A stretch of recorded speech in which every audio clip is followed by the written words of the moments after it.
年轻的苏珊和丈夫道哥都是美国波士顿一家大型医院的外科医生。最近，苏珊遇到了一桩离奇的事情。她的好友娜娜最近在她任职的医院里做了一次普通的流产手术，手术过程原本十分顺利，谁知在手术结束之后，处于全麻状态的娜娜莫名陷入了重度昏迷状态，成了一个植物人。主刀的医生在重新对娜娜的身体进行详细检查之后，没有发现任何异常状况，并且在手术之前，娜娜的身体一直非常健康，也没什么值得注意的病史。医院的多名资深医生对此情况进行会诊后，得出了一个不太确定的结论，那就是娜娜可能是对麻醉剂产生了严重过敏，才陷入了昏迷状态。这应该算是一起极小概率的医疗事故。可是作为娜娜的好友，苏珊却总感觉事情没有这么简单。由于没有参与娜娜的手术，她对整个手术的过程并不清楚。为了搞清楚好友的流产手术有无蹊跷之处，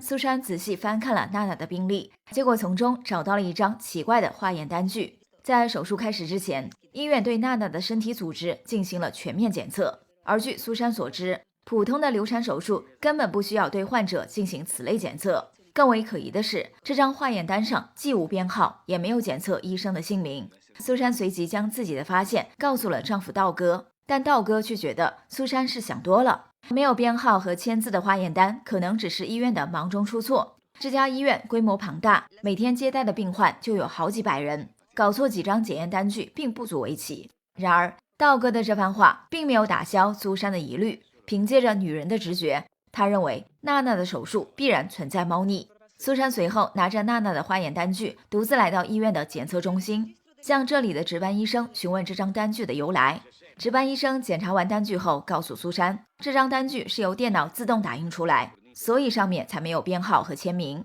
原来这家医院有一项特殊的安全举措，医院里的电脑主机定期会随机抽取部分患者的检测报告，医院则将被抽取到的患者的血液、尿液之类的样本送往外面合作的实验室进行2次复核，以免本医院的医生因水平或工作态度等问题，导致对患者身体检测结果出现误判。尽管值班医生的说法听上去合情合理，不过苏珊并未因此放弃调查。离开检测中心后，她又带着化验单据来到了医院的电脑室，向负责操控电脑主机的男同事卷毛求证相关情况。卷毛很快证实了检测中心值班医生的说法。仍然不死心的苏珊请求卷毛帮忙检索医院数据库的资料，看看最近1年有没有其他病患像娜娜一样在全麻手术之后陷入重度昏迷的情况。卷毛虽然有些为难，但终究经不住苏珊的软磨硬泡，最终还是帮忙检索了医院数据库里最近1年的全部病例。结果有了重大发现，早在娜娜之前，医院光今年1年就陆续有过10名病患在全麻手术之后陷入了昏迷状态，并且这些人昏迷的原因都被医院专家组归结为对麻醉剂过敏引发的意外。这反而让苏珊更加认定娜娜陷入昏迷绝不可能是一起小概率的麻醉剂过敏事件。可是当苏珊再次将自己的发现和猜测告诉丈夫道哥，并试图说服对方跟自己一起调查此次事件时，道哥不仅没有同意，而且与其大吵了一架。原来道哥近期正在竞选医院外科科室副主任的职位。苏珊私自调阅医院的资料，除了本人可能遭受开除的处分之外，还有可能连累到道哥的升迁。为了制止妻子继续调查，道哥随后搬出一堆专业数据。据说病患在全麻手术中出现问题的几率高达10万分之6，而这家大型医院每年接待的病患都远超10万人。所以在道哥看来，医院里1年出现10几名患者在全麻手术后陷入昏迷的情况，其实并没有超出合理的数据范围。至于苏珊总感觉娜娜的昏迷事出有因，恐怕仅仅是因为她和娜娜关系要好的缘故，再加上娜娜能来这家医院做流产手术，正是出于苏珊的推荐。如今手术出了问题，苏珊因此感到内疚，这才对此事纠缠不休，非要查出点问题不可。道哥的这番话果然戳中了苏珊的心事，她对娜娜的事如此上心，的确有很大一部分原因都是出于愧疚。再想到自己的调查可能会影响到丈夫的前途，苏珊纠结良久，最终决定暂时放弃追究此事。哪知2天过后，医院内又有1名病患在全麻手术中陷入了重度昏迷的状态。事发当天，苏珊原本要主刀一台普通的痔疮手术，接受手术的患者名叫胡安，是一名35岁留着胡子的壮年男子。除了痔疮之外，胡安的身体没有任何其他毛病。在苏珊做手术之前的准备工作期间，外科科室的主任老白忽然将他叫到办公室。原来苏珊此前违规调阅医院资料一事已被院长知晓，院长本想杀鸡儆猴，直接将苏珊开除了事。好在老白从中斡旋，院长才决定网开一面，只让老白对苏珊进行口头批评，并警告其不要再私查资料。老白在传达完院长的处理意见后，担心此事会影响到苏珊的情绪，便将她最近的主刀手术全都移交给了其他同事。苏珊也因此错过了胡安的手术。没想到胡安在做完手术后旋即陷入昏迷状态，医院专家组再次将之认定为麻醉剂过敏引发的意外事故。苏珊心中的猜疑再度被唤起，思来想去，她决定继续查明此事的真相。既然医院专家组认定每名昏迷者都是因麻醉过敏引发，那么会不会是麻醉师操作失误导致的呢？想到这里，苏珊来到医院的病例中心，想要查看最近1年所有昏迷者的病例情况，以确认他们在被注射麻醉剂时是否有异常反应。没想到病例中心的值班医生告诉苏珊，包括娜娜和胡安在内的12名昏迷患者的病例已被麻醉科室的主任乔医生全部取走。苏珊立时对这个乔医生起了疑心，于是匆忙赶到麻醉科室，直接向乔医生索要昏迷患者的病历。乔医生觉察到了苏珊充满猜疑的眼神，他强忍怒火，向苏珊解释称，自己也是担心麻醉师操作失误，导致了这12名患者的昏迷，所以才将病历拿来排查情况。但经过麻醉科几十名专业麻醉师的反复核查，确认这些患者在被注射麻醉的过程中没有出现任何异常情况。苏珊显然不相信乔医生的这套说辞，坚持表示想要亲眼看看这些患者的病历。本就十分恼火的乔医生见苏珊怀疑自己的专业水平和行医操守，当即将她轰出麻醉科室，并拒绝交出患者的病历。无奈之下，苏珊只得另寻他法。离开麻醉室后，她专程来到病房，想要看一眼好友娜娜目前的状况，结果发现娜娜的病床上空无一人。值班护士随后告诉了苏珊一个噩耗，娜娜在今天上午突发心脏骤停，没有被抢救过来。医院在征得娜娜丈夫的同意后，已将她的尸体送到医院病理科进行解剖，以查明其昏迷的原因。苏珊听闻此言，急忙奔向病理科。等她赶到时，娜娜的尸检已经结束，负责解剖的医生依然没能从中发现任何问题。心有不甘的苏珊追问解剖医生，是否存在能够致人昏迷却又不留丝毫痕迹的手段。解剖医生沉思良久，然后提供了一种可能的答案。在全麻手术中，患者的自主呼吸会明显减弱，需要通过外部设备供氧才能避免身体器官缺氧衰竭。如果有人在手术过程中将患者吸入的氧气替换成有毒的一氧化碳，就有可能导致患者陷入深度昏迷的状态，且专业医生很难发现个中缘由。不过解剖医生认为，目前发生的这12起昏迷事件更像是患者对麻醉剂过敏所致。理由很简单，这12名患者都是因不同病情进行的手术，给他们做手术的主刀医生以及麻醉师、护士等医护人员各不相同。若是想在手术过程中使用一氧化碳行凶，操作难度极大，几乎不可能实现。听完解剖医生的分析，苏珊依旧没有打消疑虑。她紧接着来到胡安的病房，想看看对方的状况。不料值班的护士声称，胡安因孤身一人，无力支付高昂的手术费用，因而医院在商量之后，将他转移到了专门接受植物人的慈善医疗机构，接受免费的护理。苏珊得此消息，只能先回去工作再说。这时，外科科室主任老白又将他叫到办公室，说是麻醉科的主任乔医生刚才跑来投诉他。老白在权衡之后，决定让苏珊停职休息几天。苏珊虽然感到委屈，却也只能服从安排。当晚回到家后，她将今天发生的事悉数告诉了丈夫道哥。除此之外，苏珊还留意到娜娜和胡安都是在8号手术室做的手术，她怀疑是有人在8号手术室的供氧设备上做了手脚，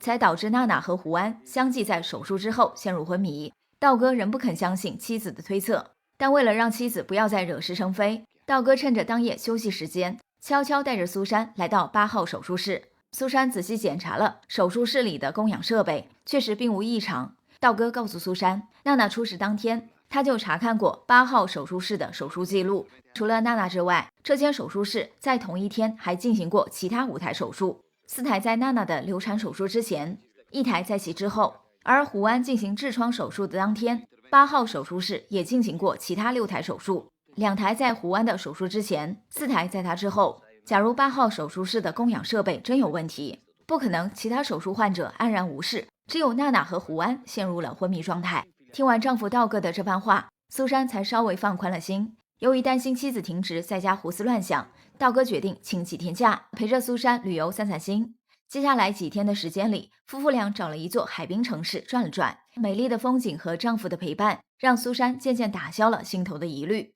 说来也巧，苏珊和道哥结束旅行返程的途中，刚好驱车路过接收胡安的慈善医疗机构。苏珊此前打听到，医院的其他昏迷患者因家属无法承受无底洞般的治疗费用，也都被陆续送来了这里。苏珊鬼使神差地让丈夫停下车，而后走进这家慈善医疗机构，想要问问胡安有没有苏醒的迹象，结果被值班的护士告知，这里只有每周2才对外开放，平时不允许外人进入。苏珊只好悻悻地告辞离开。望着苏珊离去的背影，值班护士眼神中露出一种警惕的神色。第2天上午，苏珊结束停职，回到医院上班。当她刚做完1台手术，正在休息的时候，医院的一名清洁大叔主动找来，神色诡秘地低声告诉她，自己了解医院昏迷事件的一些内情。如果苏珊想要知道，可以在今晚下班之后前往医院地下1层的设备间找自己面谈。而清洁大叔和苏珊的交谈刚好被麻醉科主任乔医生看见。苏珊和乔医生冷冷地相互对视了一眼，谁也没说话。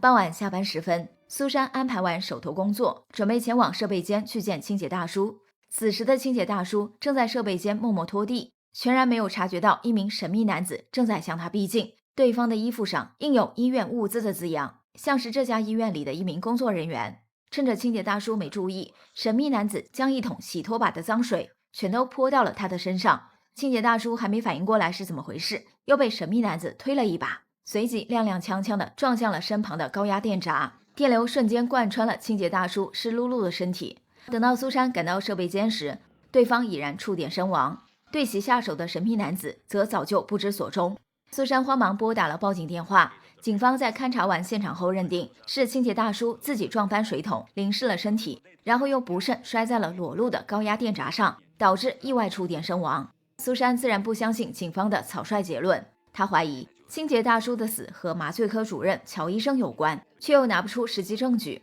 向警方说出自己的怀疑。等到警方离开之后，苏珊再次独自来到设备间四下搜寻，并很快在一处角落里发现了一只固定在一根柱子上的一氧化碳铁罐，罐口连着一根细长的软管，顺着软管延伸的方向，苏珊爬向通风管道的扶梯，最后一路来到了8号手术室的天花板上方。结果看到软管的另一端连接着一个转换装置，只要启动这个转换装置，就能将铁罐里的一氧化碳注入8号手术室的供氧设备。苏珊终于明白过来，自己此前和丈夫道哥检查8号手术室的供氧设备时，之所以没有发现问题，是因为转换装置在没有启动时，供氧设备便不会出现任何问题，只有幕后黑手在启动转换装置时，才会导致供氧设备异常，使得正在接受手术的患者因吸入一氧化碳陷入昏迷。如果不出意外的话，操控转换装置的幕后黑手应该就是麻醉科主任乔医生。随后，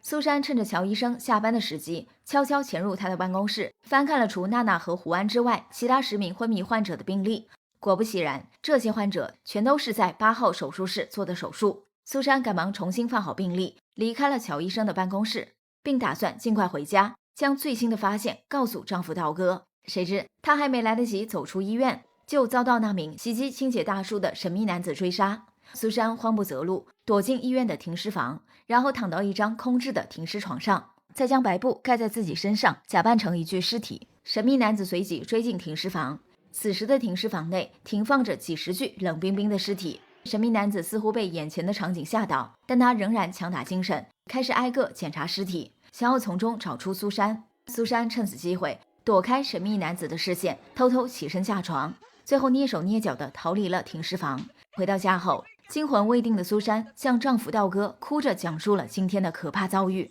道哥见妻子的情绪濒临崩溃，劝她好好睡一觉再说。等苏珊入睡之后，道哥独自来到客厅，拨打了一个电话。在电话里，他声称苏珊已回到家中，让电话那头的人也不用太过担心。结果被装睡的苏珊全都听到。其实道哥一再阻止苏珊调查昏迷事件，已让苏珊对其产生了疑心。现在又听到丈夫的这通可疑电话，苏珊更不敢待在家里，于是悄悄逃离了家门，并找了家旅馆暂时住下。第二天是周二，苏珊没有再去上班，而是来到那家收留昏迷患者的慈善机构。这家机构的值班护士曾说过，机构只有每周二对外开放，而且苏珊总感觉这家慈善机构跟医院的昏迷事件脱不了干系。当苏珊赶到慈善机构时，刚好遇见一群医疗工作者来此参观。苏珊趁机混入人群中，进入了慈善机构内部。昨天接待苏珊的那名值班护士，随后将众人领进了一个诡异的房间。昏迷患者们此刻全都被数根钢丝贯穿身体，悬躺在房间内，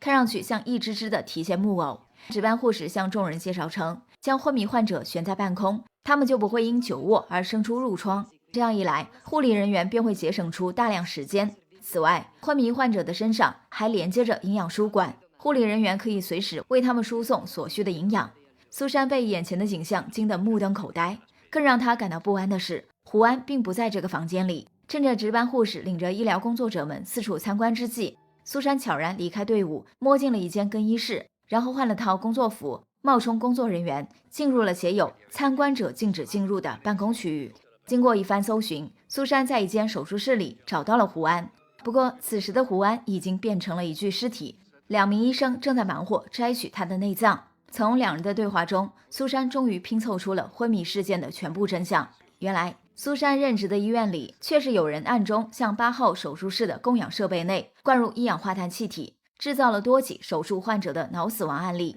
事后，这个幕后黑手又将负担不起巨额医疗费用的昏迷患者转移到了这家所谓的慈善机构，再由慈善机构摘下昏迷患者的器官送往黑市售卖。很明显，这是一起规模庞大的团伙作案。犯罪团伙挑选的对象大多都是身体健康且社会关系简单的年轻人，比如娜娜和胡安。娜娜父母早亡，又跟丈夫的感情破裂，才决定打掉肚里的孩子。胡安则更是无依无靠的孤家寡人。苏珊在搞清楚真相后，不敢在慈善机构逗留，慌忙向出口处奔去，结果在走廊里撞上了一名巡逻保安。保安见苏珊形迹可疑，当即呼叫了支援。苏珊在情急之下躲进了2楼的一间手术室，手术室里躺着一具被掏空内脏的尸体，好在没有医护人员。眼见好几名保安闻讯赶来，堵在了手术室门口。苏珊强作冷静，然后抄起一把椅子，砸碎了手术室后面的玻璃窗。等到保安们破门而入时，见手术室的窗玻璃被砸破，苏珊已不知去向。保安们以为苏珊破窗跳下2楼，赶忙转到楼下搜寻。殊不知，苏珊并没有从窗户跳下，而是声东击西，爬上了手术室天花板的通风管道，然后从通风管道爬入一间空置的房间，接着又辗转来到地下车库，最后趴在一辆运送器官的救护车车顶，远离了是非之地。安全脱险之后，苏珊没有选择立即报警，而是径直来到自己供职的医院，找到最信任的领导，也就是外科科室的主任老白，将全部真相如实相告。老白听完后大为惊恐，他一边用言语安抚苏珊的情绪，一边递给她一杯水。苏珊接过水杯后一饮而尽，结果下一秒就感到意识模糊，腹部传来一阵剧痛。趁着她尚未昏迷之际，老白向其坦白了一切。原来在医院里制造昏迷事件的幕后黑手，既不是麻醉科的乔医生，也不是苏珊的丈夫道哥，而是眼前的这个老白。不过昨晚道哥的那通电话的确是打给老白的，